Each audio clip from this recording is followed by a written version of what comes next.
प्रिय अधिवक्ता साथियों, सभी को हमारा जय सीताराम। परसों की वीडियो में जिसमें हमने आपको ये जिक्र किया था कि उत्तर प्रदेश सहायक जिला अभियोजन अधिकारी के संदर्भ में विषय संदर्भित कुछ बदलाव की चर्चा है। मैं एक बार पुनः स्पष्ट करना चाहूँगा आज फिर कि ऐसी कोई बात नहीं है जो आपको परेशान करे, जो आपके दिमाग में भूचाल ला दे। बस इतना ही कि जो तीनों नई लॉ है उस पर आप अमलपूर्वक पढ़ाई करते रहें। जो संभावना बनती है कि वैकेंसी का नोटिफिकेशन अतिशीघ्र आए, उसके लिए आपको थोड़ा सा इंतज़ार करना पड़ेगा। जैसे अब तक आपने किया है वैसे थोड़े समय के लिए और आप अपनी ईमानदारी से इंतज़ार करें और चीज़ें सामने आ जाएंगी। साथ में यह भी संभावना है, बिहार एपीओ को लेकर तमाम लोग सवाल पूछते रहते हैं। बिहार सरकार किस स्तर पर उस पर सक्रिय है वो तो विभागीय मसला है, लेकिन ये तय है कि वहाँ भी जो पूर्व का सिलेबस है उसमें केवल 3 न्यू लॉ ही ऐड होनी है। ये आवश्यक है तीनों न्यू लॉ का जोड़ा जाना, अन्यथा शायद वैकेंसी पुराने सिलेबस पर ही अब तक आ चुकी होती। ये दोनों वैकेंसी दोनों अलग अलग स्टेट के लिए प्रतिष्ठा का चिन्ह बन चुकी हैं। प्रतिष्ठा के लिए वो एक प्रकार से फेर में है। तो आप ये मन में भाव कतई मत रखें कि आईबे नहीं करेगी या ये सब गलत बातें हैं, नहीं, या कुछ अतिरिक्त चीज़ें आपको दिमाग में डाली जा रही हैं। मेरे जहाँ तक मेरी जानकारी है, मुझे ऐसा कुछ भी 1 भी % के चेंज के आसार दिखाई नहीं देते। हाँ, आने वाले समय में अगर कोई प्रमाणिक इन्फॉर्मेशन मुझे मिलती है तो जो इन्फॉर्मेशन होगी वो आप तक लाएंगे। आप सभी अधिवक्ता साथी इस समय भयंकर गर्मी का सामना कर रहे हैं।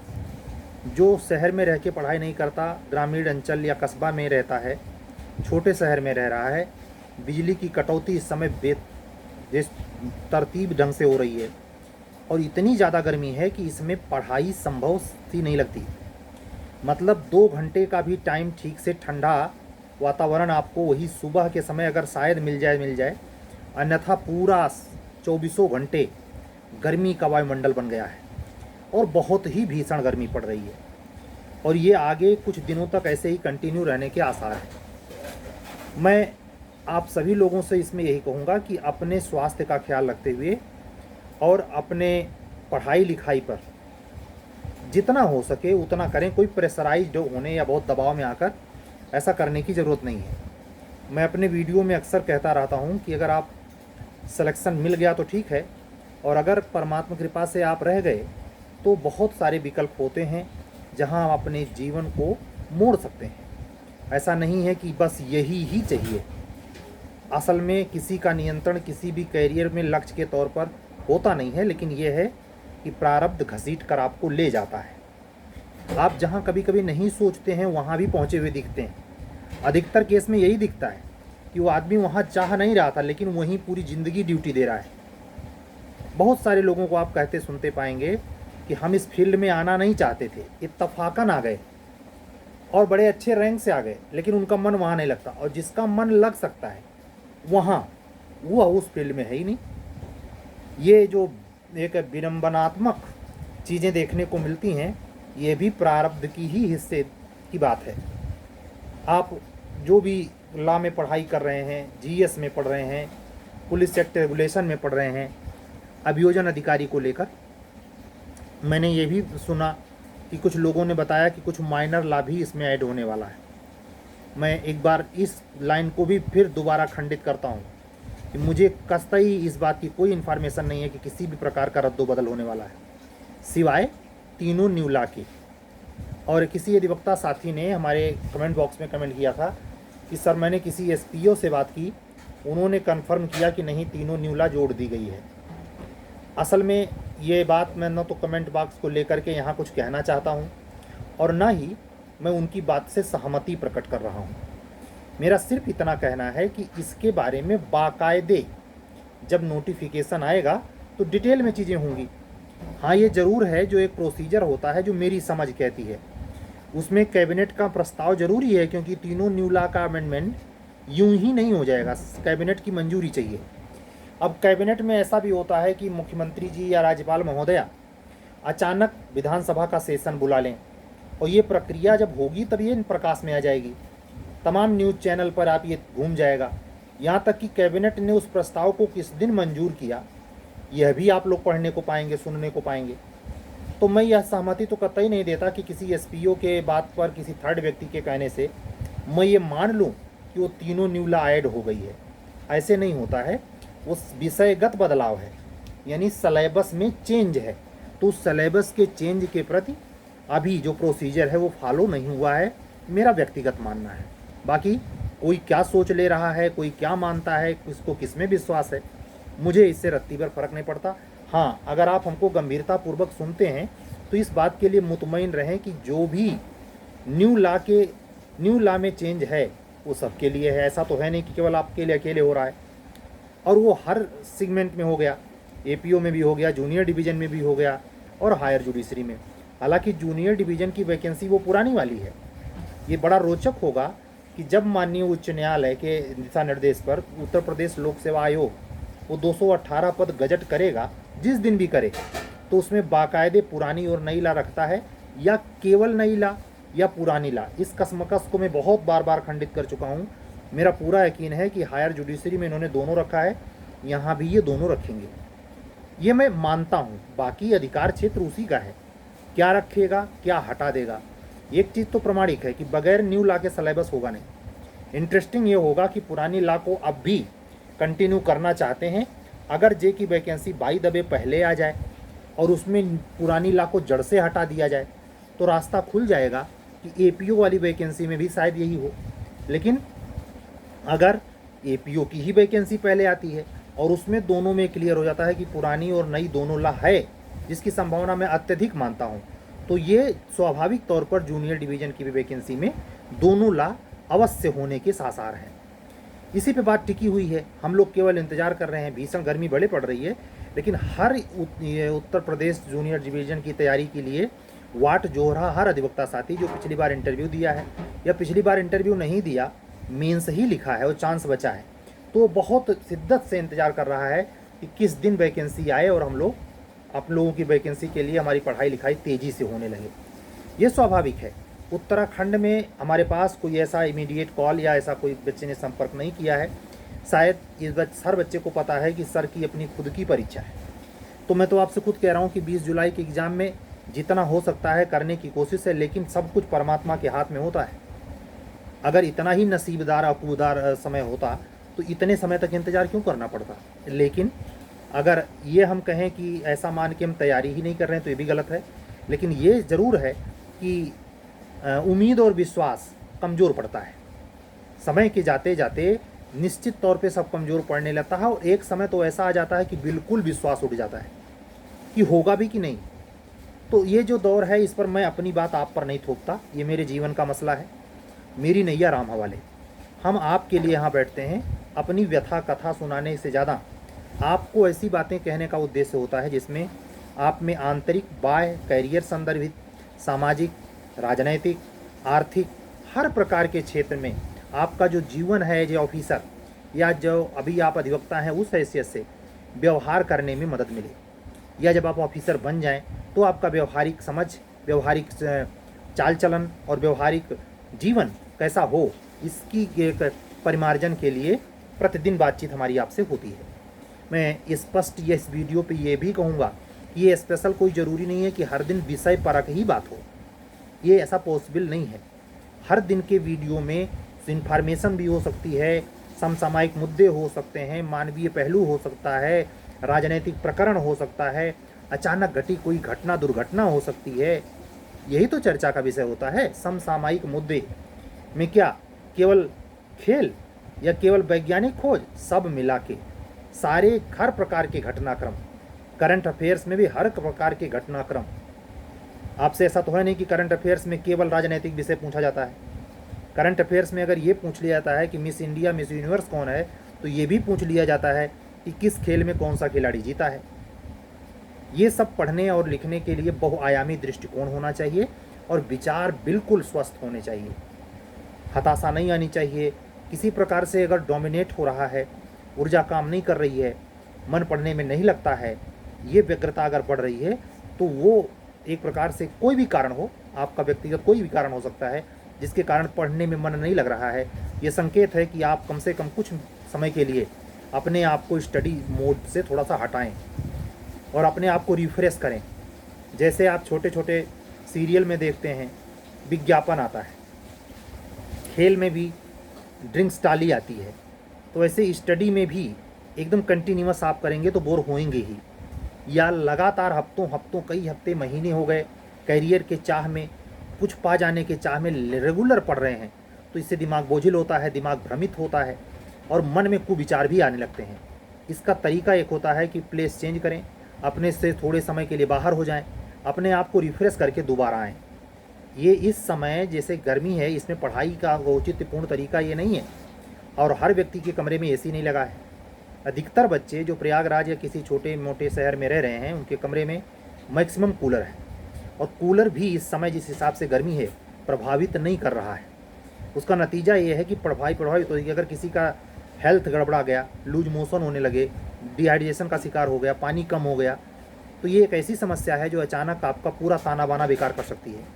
हायर जुडिशरी की जो परीक्षा 20 जुलाई को है, या जो जून में PCS 2024 का मेंस लगा हुआ है, आप अंदाज़ा लगाइए, वो भी कमीशन के दिमाग को सोचिए आप, मेंस जैसी परीक्षा मध्य गर्मी में ले रहा है।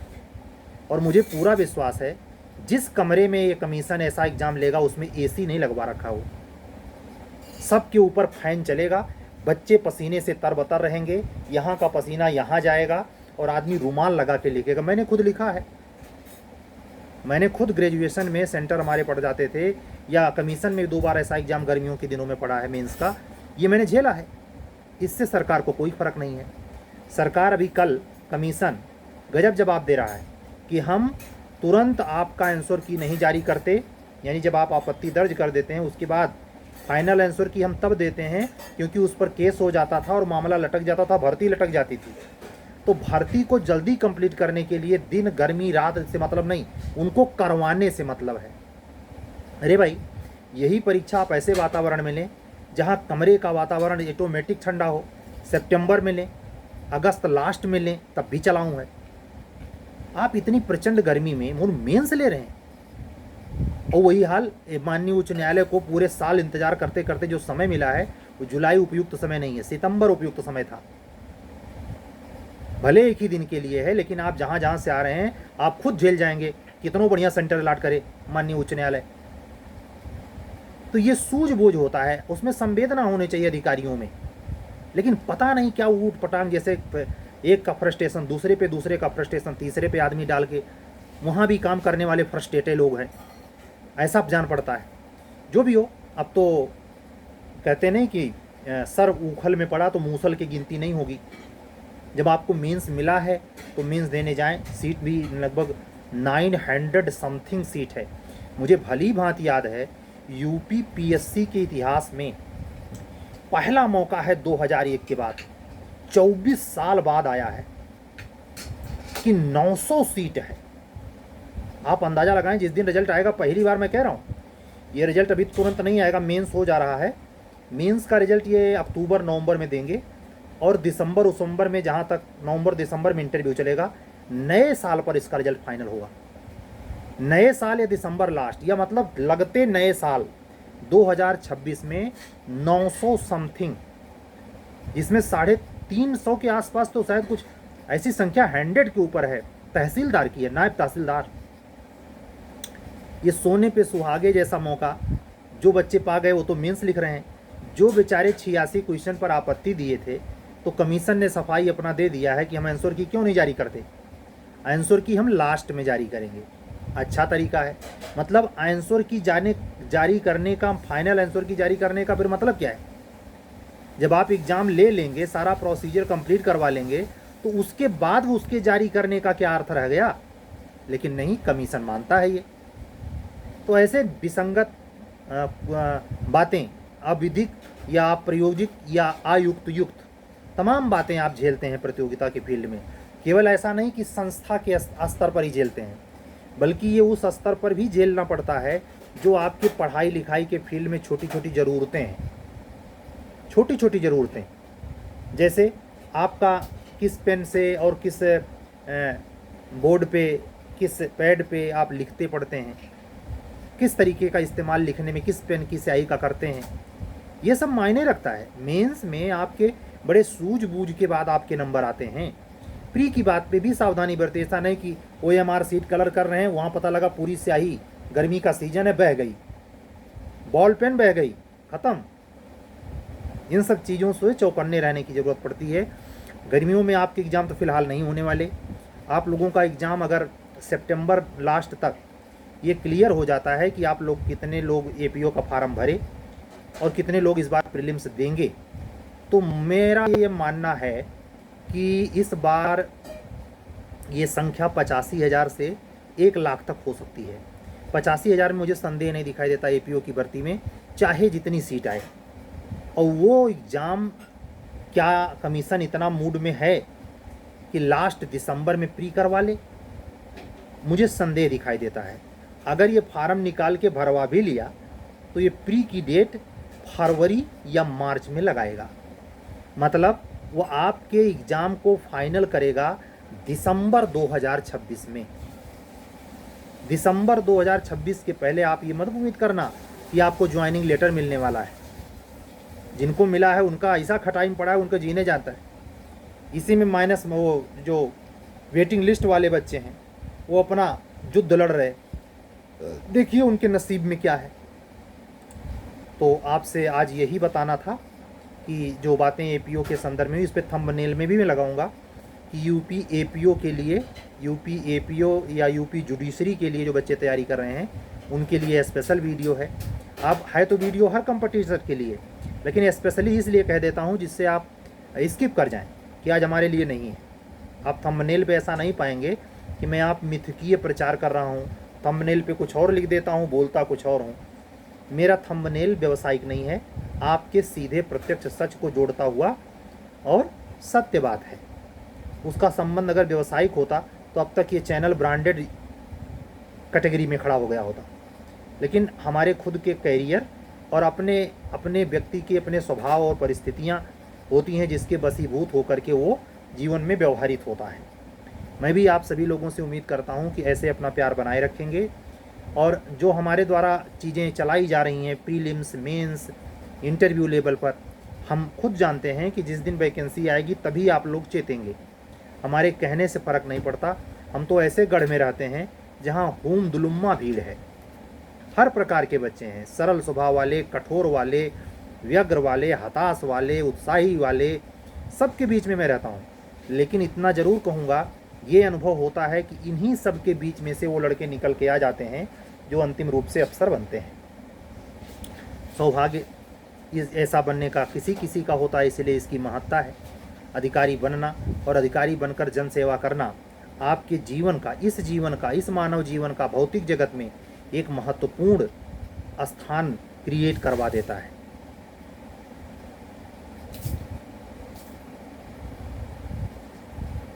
कोई फ़ोन कर रहा है इस समय,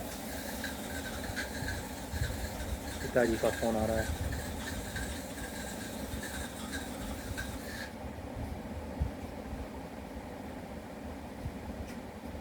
कट कर लें।